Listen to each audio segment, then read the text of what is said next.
আজকের ভিডিওটা একটু স্পেশাল। আসসালামু আলাইকুম, সবাই কেমন আছেন, কি অবস্থায় আছেন? তো দেখেন এখানে পোলাও চাল নিয়ে আনা হয়েছে। তো আমি প্রথমে রেডি করে নিয়েছি, আজকে একটু পোলাও রান্না করব। তো সেই সাথে থাকবে ইলিশ মাছের পাতুরি। তো আসলে আমি প্রথমে এখানে পেঁয়াজ, তারপরে রসুন, লবণ, তারপরে দিয়ে দিচ্ছি একটু হলুদ মরিচের গুঁড়া, আর দিয়ে দিচ্ছি ধনিয়ার গুঁড়া। সব কিছু মিলিয়েই আমি হাতে মেখে সরিষার তেল দিয়ে সুন্দর করে মাছের গায়ে মিলিয়ে দিব। তো এরপরে যদি এখানে একটু সরিষা দেওয়া যাইতো, বাটা সরিষা, সেটা কিন্তু আরও অনেকটা মজা হইতো। তো আসলে আমার সরিষা ছিল না, তাই আমি দিতে পারি না আর কি। তো আসলে অনেকে অনেকভাবে তৈরি করে খায়, তো আমি এই প্রথমবারই কিন্তু আজকে খাবো আর কি। তো আসলে এই কারণেই বলছি যে স্পেশাল। তো স্পেশাল আরও একটা কারণ যে আজকে বিপিএল ফাইনাল খেলা। তো গতকালকে ছিল আর কি, শুক্রবারে। তো আমার ভিডিওটা শুক্রবারই ছিল, কিন্তু আমি আজকে শনিবারই দিচ্ছি।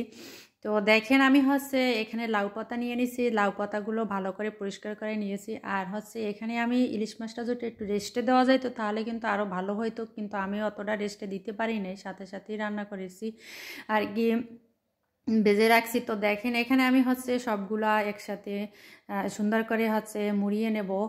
আর এখানে আমি একটা করে কাঁচামরিচ দিয়ে দিচ্ছি একটু ঝাল করার জন্য। আর পরিমাণ মতো লবণ টবণ সব কিছুই চেক করে আপনার এই জিনিসটা পারফেক্টলিভাবে তৈরি করলে খেতে অনেকটা মজা হয়। এ তো আমার তৈরি করা হয়ে গেল এরপরে দেখেন আমি কড়াইতে দিয়ে দিলাম ভাজার জন্য। অনেকে দেখি এখানে অনেক কিছু ব্যবহার করে, সুতা দিয়ে বাঁধে, তারপরে এই সেই করে। আসলে দেখেন আমি তো কিছু দিয়ে বাঁধি নাই, তারপর কিন্তু আমারটা খুলিই নাই। একবারে দেখেন কড়াইতে দিলে কিন্তু তেলের লাগে মিলে গেলে কিন্তু আর ছোটে না আর কি। তো আসলে ভালো করে কিন্তু ভেজে নিতে হবে, যাতে ভিতরে ইলিশ মাছটা আর কি ভালো করে ভাজা হয়। আর এখানে কিন্তু হাই হিট দেওয়া যাবে না, লো মিডিয়াম হিটে রান্না করতে হবে আর কি। তো হাই হিট দিলে দেখা যায় পাতা পুড়ে যাবে, কিন্তু ভিতরে মাছ ভালো হবে না আর কি।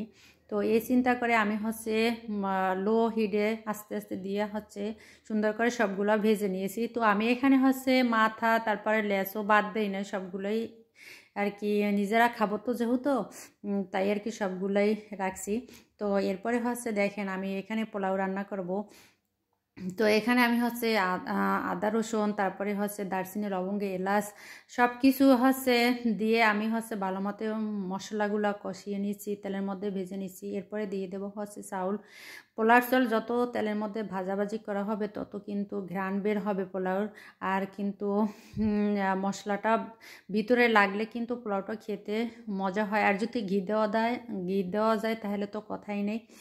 তো আসলে মজা করে তো দুপুরে খাইলাম, তারপরে ফাইনাল খেলা দেখছি, যার কারণে আজকে একটু স্পেশাল রান্না করেছি। তো তেমন বেশি কিছু না, দেখেন সামান্য আর কি।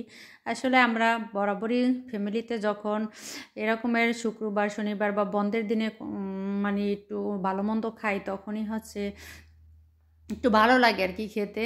তো যেহেতু ফাইনাল খেলা বরিশাল বলে কথা আর কি, তো আমরা তো আসলে বরিশালিয়া, তো আমাদের দল জিতবে না তা কি হয়। কিন্তু একবারই ভয়ে ছিলাম শেষ পর্যায়ে, যে আসলে মনে হয় ঠকে যাচ্ছি। কিন্তু অনেক মনে করেন দোয়া কালাম, তারপরে খুব আন্তরিকভাবে সবার জন্য দোয়া করছি।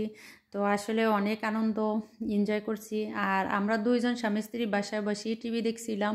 আর তখন দুইজনে মনে করেন অনেকটা শেষ মুহূর্তে তারও মন খারাপ হয়ে গিয়েছিল, আমারও মন খারাপ হয়ে গিয়েছিল। তো আসলে আমি প্রথমেই যখন চিটাগাং অনেক ভালো রান করেছিল, তখনই আমি বুঝতে পারছি যে না, মনে হয় ওরাই আজকে জিতে যাবে। তারপরও কনফিডেন্স হারাই নাই যে না, দেখা যাক, বরিশালই মনে হয় জিতবে। তো যাই হোক, আলহামদুলিল্লাহ বরিশালই শেষবারের মতো আর কি দ্বিতীয়বার ট্রফি নিয়ে আমাদের বরিশালে আবার ফিরে আসছে। তো আলহামদুলিল্লাহ, এটাই শুকরিয়া আর কি। তো আজকের মতো আমার এই রান্না বান্না। এরপর দেখেন আমার স্বামীর কাছ থেকে রিভিউ নিলাম কিভাবে রান্না, খেতে কেমন হয়েছে। উনি বলছে না অনেক ভালো হয়েছে, মজা লাগছে। এই যে দেখেন ইলিশ মাছ ভেঙে কিন্তু খাচ্ছে। তো তার সাথে ছিল পোলাও, ইলিশ মাছ, তারপরে শসা ছিল। আর আমি এখানে কবুতর রান্না করেছিলাম, কিন্তু কবুতরের ভিডিওটা আগামীকাল দেব। তো তো আজকে সবাই ভালো থাকবেন, আল্লাহ হাফেজ, সবাই দোয়া করবেন।